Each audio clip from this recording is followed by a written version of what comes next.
પાટણ બાળ તસ્કરીનો રેલો પહોંચ્યો બનાસકાંઠા। કાંકરેજના થરામાં આવેલી સંસ્કાર હોસ્પિટલ ખાતે નોકરી કરતો રૂપસિંહ ઠાકોરની પોલીસે કરી અટકાયત।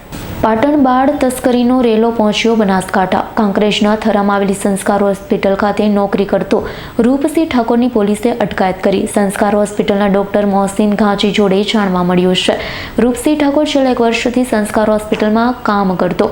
સંસ્કાર હોસ્પિટલનું આમાં ઇન્વોલ્વમેન્ટ નથી, કઈ રીતે થયું તે તપાસમાં જ બહાર આવશે।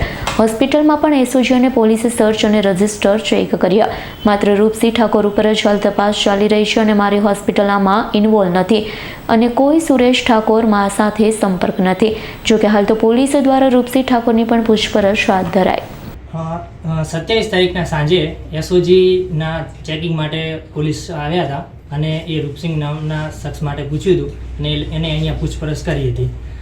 એ દિવસે પૂછપરછમાં એ લોકોએ એના લેબર રજિસ્ટર, ઓપીડી રજિસ્ટર ને એ બધું અહીંયા ચેકિંગ માટે એ લોકો ચેક કરીને ગયેલા છે અને એમાં કોઈ એ લોકોને એવું કંઈ પુરાવો કે એવું કશું મળેલું નથી અને એને પૂછપરછ માટે હાલ આગળ લઈ ગયેલા હતા 27 તારીખે।